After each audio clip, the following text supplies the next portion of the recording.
Welcome to Toffee TV. It is the Everton News Daily. Carlo Ancelotti has held his press conference ahead of tomorrow's game against Brighton. He's indicated there are no new injury problems at the club. He did say Andre Gomez is due back next week to start his fitness recuperation after obviously that awful injury against Spurs. Obviously, we've seen little bits and pieces of him out there doing things on the bike, but he'll be back hopefully doing his some kind of grass work next week, I would imagine. And you never know, we might get to see him again this season. It's been a brilliant recovery so far, and it's really positive news in a time where I think Everton fans need positive news, because everywhere I look, there just seems to be a drama surrounding Everton. In the other injury news, he said Alex Iwobi and Jean-Philippe Gbamin are both working. They're working on their own in their own routines, but no date yet of when they'll be coming back. So the possibility of getting those three players back sooner rather than later. Obviously, Iwobi and Gbamin possibly should be, well, Iwobi I imagine won't be too much longer, and then Gbamin and then maybe Gomez would be a massive boost going towards the latter stages of this season. So, but at the same time, if Gomez doesn't come back this season, then so be it. That's just one of those things. It was at the time, personally, I thought it was going to be a horrific, injury with a maybe a year, but don't think there's been too many complications. I think the fact that the bone didn't break the skin or anything like that, the ligaments mustn't be too bad. So fingers crossed we get to see him back sooner rather than later. Carlo Ancelotti also mentioned that about this week, obviously, been a lot of talk about dressing room bust-ups, Fabian Delph on social media, fans going down to Finch Farm. First of all, he said there's no bust-ups, just normal sort of stuff. People at the training at Finch Farm and at the game at Anfield on Sunday, just making their feelings known, but nothing more than that. On Delph, he just said it had been dealt with, and on the fans, he said it's normal. This is a normal thing that happens in Italy, and he'd be happy to speak to fans. So I thought that was a great way of dealing with it. Just like, well, yeah, sound. We'll if there's fans want to speak to me, I'll speak to them. So excellent stuff from him. Yeah.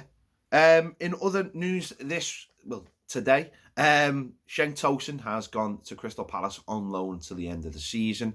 There is some talk that there could have been maybe a deal has been done if he does well. Talk of £17 million fee, which if that's true would actually be a really good fee, because with amortization he'd only actually be worth 15 million.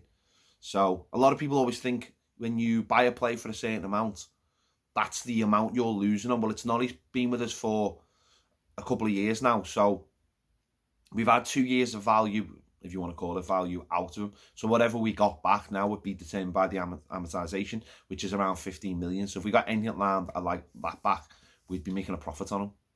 So we'll have to wait and see how he gets on. I don't think it's any great loss at this stage. He obviously wants to play. He's got the Euros coming up at the end of the season. So yeah, we'll wait and see what he does there. But he has gone. The women's derby will be played at Goodison Park on the 9th of February with a 2:00 kickoff. Season ticket holders, lounge members, and official membership holders get free access to that game. So if you fancy going to that, giving the support to the Everton women's team, then go on the Everton website, find out. I'm not sure if you've got to get tickets or whatever, but make sure if you can support them. It's the game's obviously getting bigger.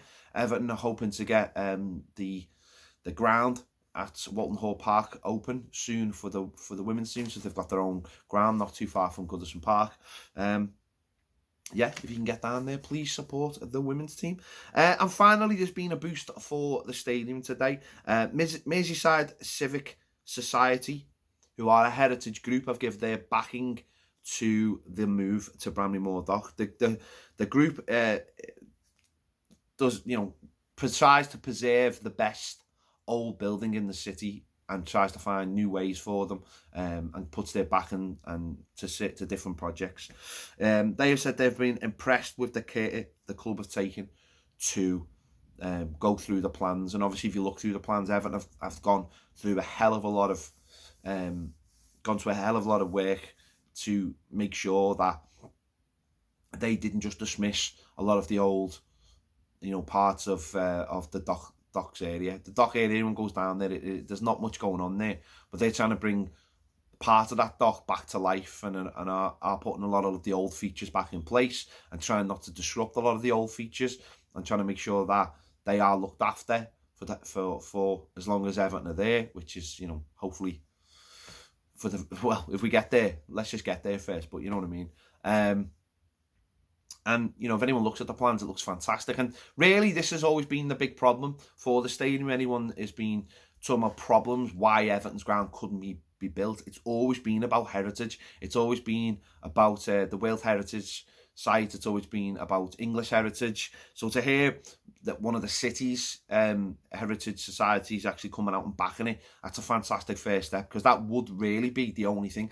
Everything else has been put in place for this stadium. Everton have gone to great lengths to make sure that all the boxes are ticked. And if there's any problems, Everton have already looked at what those problems would be. And heritage seems to be the number one thing that stands out. So this is big news for Everton to have this backing. And hopefully, if they can get the backing of now of English heritage. UNESCO is a different thing, because they've been looking at Liverpool as a city for the whole of the regeneration works that the city are trying to do, and that's give them a black mark against them. The city might be the thing that pushes them over the edge, but you can't stand still. You've got to go forward as a city, and the stadium would be a huge thing for the redevelopment of the city and for that part of the city. So fingers crossed, this is another step towards getting that stadium, which I'm sure we'll know more about come May, June time, about what's happening with it. So there you go. This has been the Everton News Daily. Give this video a like, subscribe if you haven't already. And if you want more great videos, join us over on Patreon. The link is in the description. Thanks for watching. See you later.